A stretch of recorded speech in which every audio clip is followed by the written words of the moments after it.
In my last video, I talked about the paradox of the black man, the way he is simultaneously admired and resented, studied and stereotyped. Today, I want to turn our attention to the other half of that equation, the black woman, or as I like to frame it, the Tanetjerian woman, and the paradox she is required to navigate every single day. For transparency, this is coming from the perspective of a man, and thus, I may not touch on everything that our women may go through, so please bear that in mind. Everything I'll be talking about is from my own observation and what I think are the paradoxes of black women. Just like the Tanetjerian man, the Tanetjerian woman occupies a psychologically complex position in the global imagination.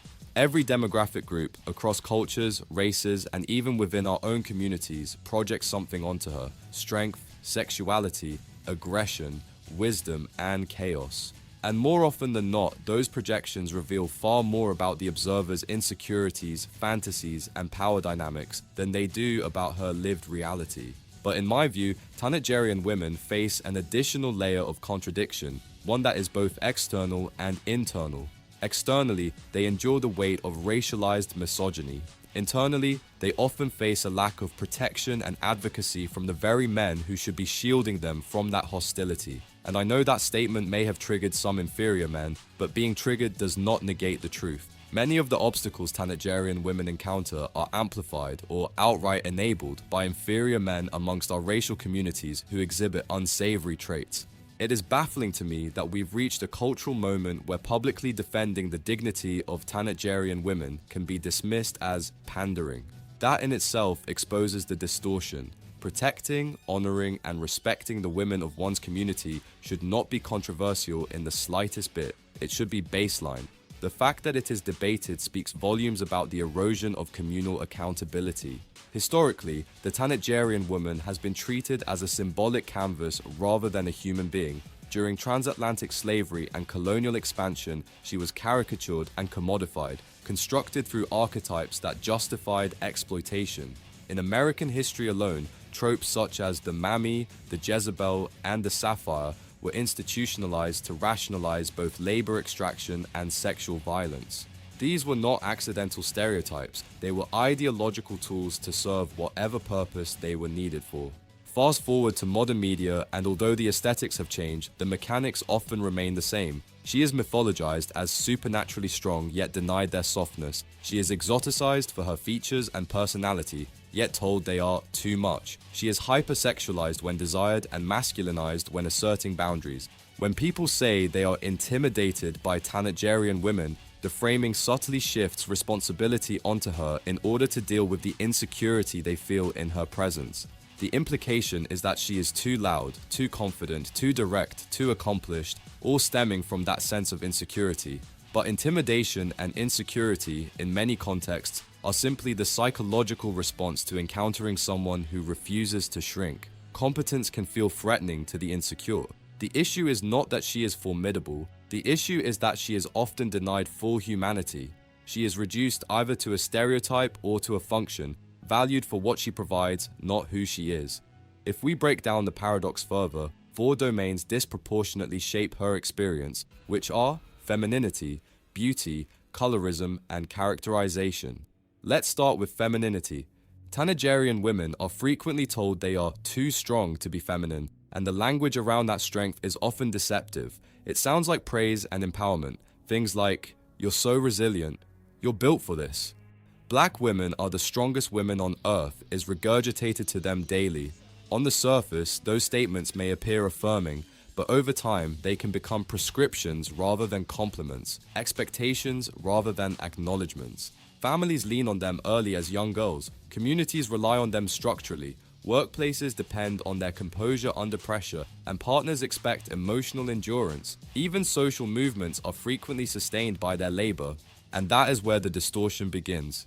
Because much of that strength was not organically cultivated in comfort, it was forged in constraint. The ideology of the strong black woman did not emerge from celebration, it emerged from justification. If she could endure endless labor and abuse, then the system could rationalize continuing it.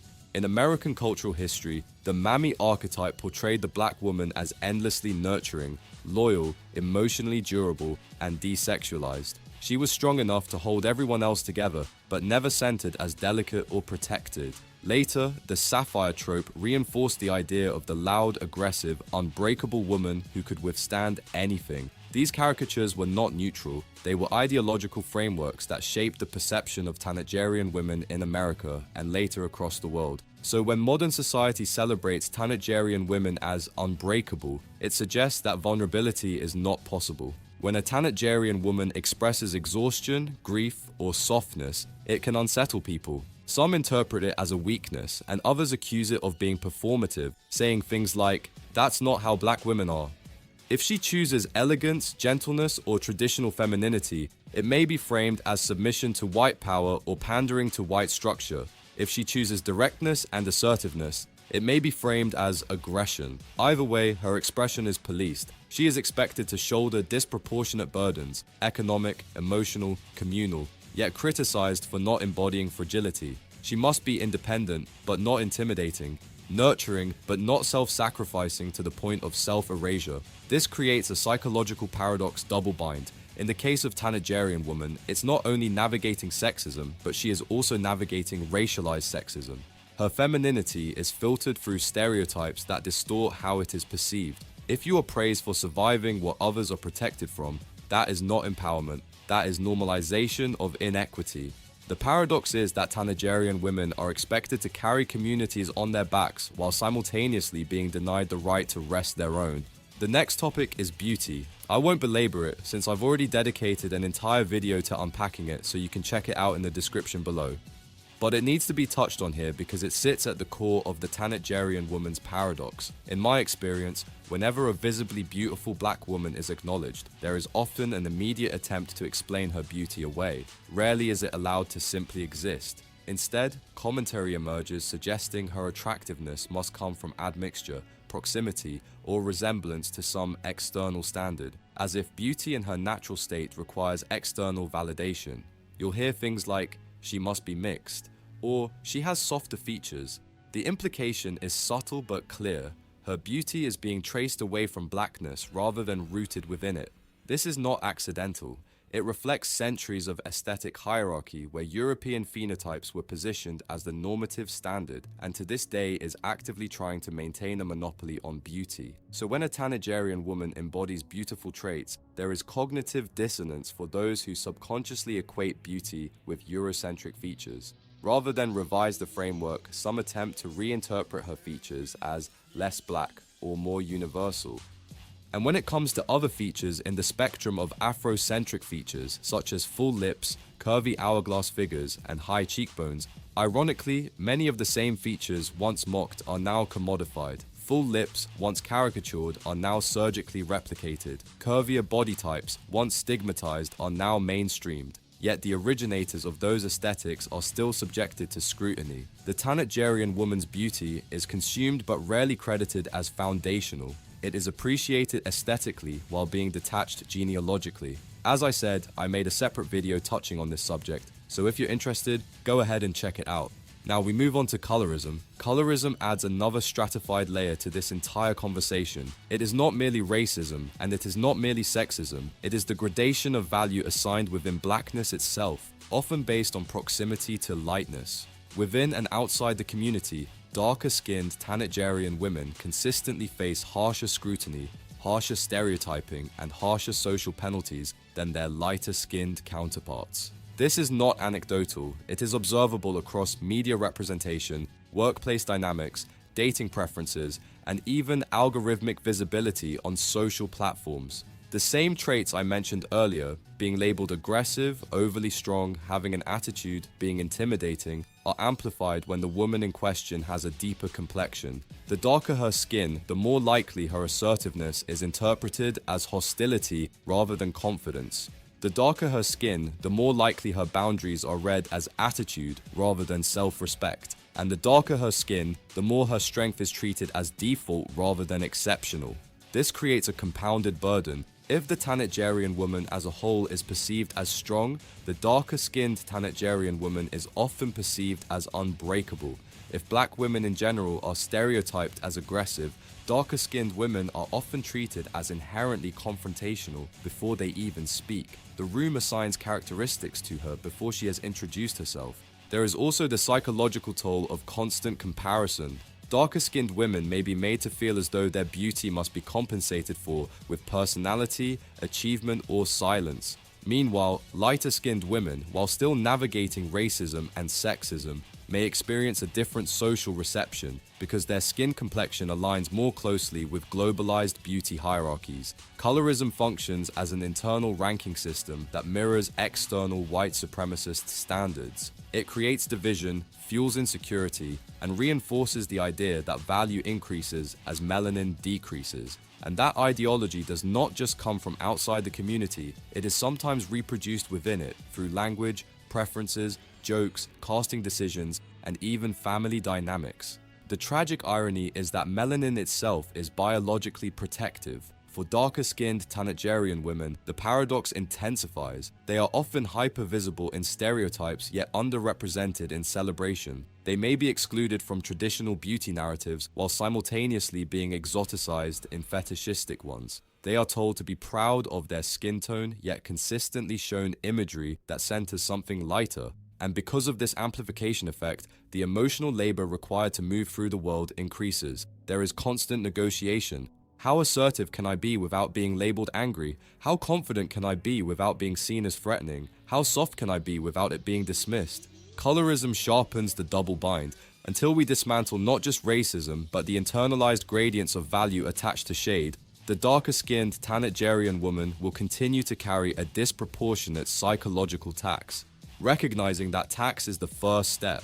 Refusing to perpetuate it consciously or unconsciously is the next. And lastly, we have characterization. We've touched on some of them throughout the video, but now we'll take a deeper look at how the world projects its image of Tanetjerian women. In film, television, and even online discourse, black women are frequently cast as the loud best friend, the angry professional, the hypersexual siren, or the endlessly patient caretaker. Rarely are they afforded nuanced interiority. Rarely are they allowed moral ambiguity, softness, eccentricity, or complexity without it being politicized. What makes the paradox especially heavy is that Tanetjerian women are expected to be the backbone of families and movements, yet are often the least protected when under attack. They are told to be independent, but criticized for not being dependent. They are told to build standards, but shamed for having them. The paradox of the Tanetjerian woman is this: desired but disrespected, relied upon but rarely safeguarded. If we are serious about confronting that paradox, it begins with accountability, especially on Tanetjerian men's side. It begins with rejecting caricatures, refusing internalized narratives of inferiority, and recognizing that strength and softness are not mutually exclusive. It begins with men, especially within the community, understanding that protection is not control, and respect is not submission.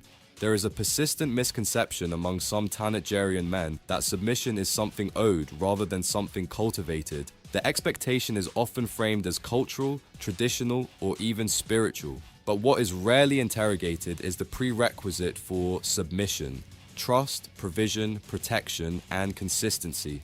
Submission, in any healthy relational framework, is not extracted, it is reciprocated.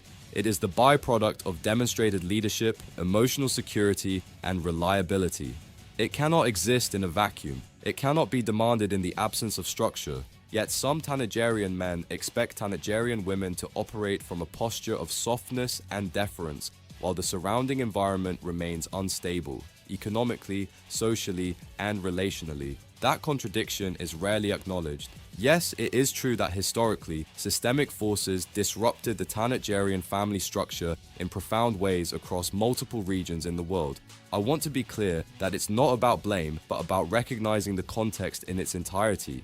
However, with that being said, context does not absolve responsibility for the present. Many Tanetjerian women adopted hyper-independence not as rebellion, but as adaptation. And that is another paradox. Some Tanetjerian men criticize the very independence that emerged in response to male absence or underperformance. They condemn women for being guarded, self-sufficient, or slow to trust, without acknowledging the conditions that made those traits necessary. You cannot chastise someone for building armor on a battlefield you did not secure. This is not an indictment of all Tanetjerian men. Many are present, disciplined, and deeply committed to restoration. However, I cannot say in good faith that the others are a minority. They are in fact a growing problem within our race. The fact that it is easy to find a Tanetjerian man in the comments of a video or making videos attacking our women unprovoked is a testament to that. When it comes to the paradox of black women, Tanetjerian women, we have to be realistic. We cannot control how other races, institutions, or media systems project their narratives. We cannot single-handedly dismantle centuries of caricature, fetishization, or stereotyping overnight. But what can be addressed is the internal environment, and a significant portion of that responsibility falls on the men.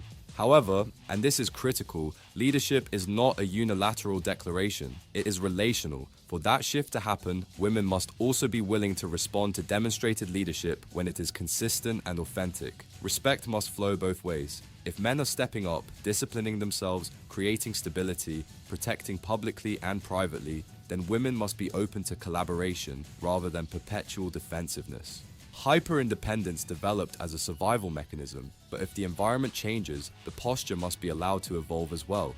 Otherwise, we remain locked in reactive cycles, a paradox in of itself. At the same time, Tanetjerian women must be willing to distinguish between immature men and men who are actively building. I know you all love saying this, but truly, not all men are bad. There are men out there who get it. Anyways, that's all I wanted to talk about today. Let me know what you guys think in the comments below. Be sure to hit the like button, subscribe, and I'll catch you guys next time. Peace.